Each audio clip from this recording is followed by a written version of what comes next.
Chicken గోంగూర వండుకుంటున్నామండి. ఒక అర KG chicken తీసుకున్నాం. శుభ్రంగా కడిగేసుకుని ఈ సైజు ముక్కలు ఉండాలండి గోంగూర చికెన్లోకి, కర్రీలోకి. తయారీ విధానం చూద్దామండి. ఫస్ట్ చికెన్లో ఒక స్పూను పసుపు వేసుకోవాలండి. సాల్ట్ కూడా ఒక స్పూన్ వేసుకోవాలండి. కారం ఒక స్పూన్ వేసుకోవాలండి. ఒక 2 స్పూన్లు అల్లం పేస్ట్ వేసుకున్నామండి. అల్లం వెల్లుల్లిపాయ పేస్ట్ ఒక స్పూన్ వేసుకున్నామండి. మసాలా కూడా గరం మసాలా ఒక స్పూన్ వేసుకున్నాం. పచ్చిమిరకాయలు ఒక 3 చిరుకుని వేసుకున్నామండి. కొద్దిగా కరివేపాకు వేసుకున్నాం. కొత్తిమీర కూడా వేసుకున్నామండి కొద్దిగా. టమాటా ముక్కలు ఒక టమాటా ముక్కలుగా కట్ చేసి వేసుకున్నాం. తర్వాత 2 ఉల్లిపాయలు కట్ చేసుకుని వేసుకున్నాం. ఇందులోకి ఆయిల్ ఎక్కువే పడుతుందండి. గోంగూర చికెన్లోకి ఆయిల్ వేసుకుంటున్నాం.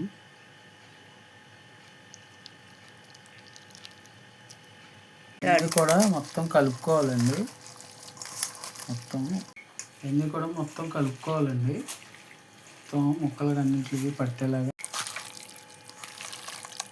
అన్నీ కలిపేసుకున్నామండి. ఇప్పుడు మూత పెట్టి ఒక అరగంట పక్కన పెట్టాలి. మ్యాగ్నేట్ అవుతుంది అన్నమాట ఇదంతా. గోంగూర పచ్చిమిరకాయలు కలిపి మగ్గబెట్టుకోవాలి. తక్కువ వేసుకోవాలండి గోంగూర. ఎక్కువ వేసుకుంటే బాగా పులుపు ఎక్కువ వస్తుంది. ఒక 6 పచ్చిమిరకాయలు చిరుగు పెట్టుకుని వేసుకున్నామండి. వాటర్ వేసుకోవాలి. వాటర్ వేసుకుని మూత పెట్టుకుంటే మగ్గుతాయి అన్నమాట.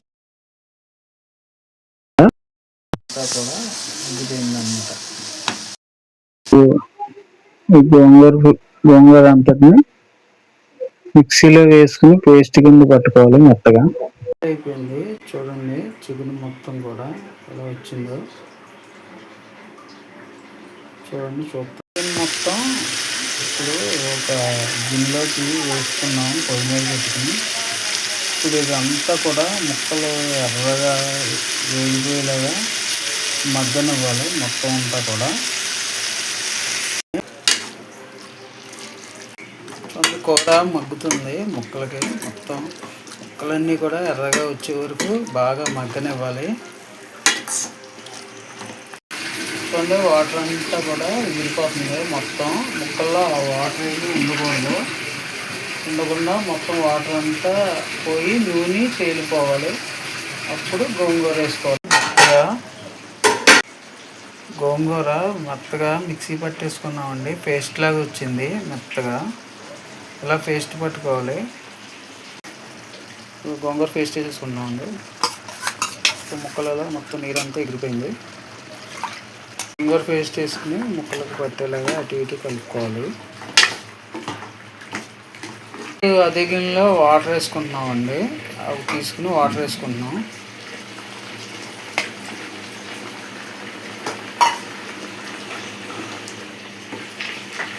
వాటర్తో మొత్తం ఒక 10 నిమిషాలు మగ్గించాలి. ఉడికిన తర్వాత కూర రెడీ అయిపోద్ది.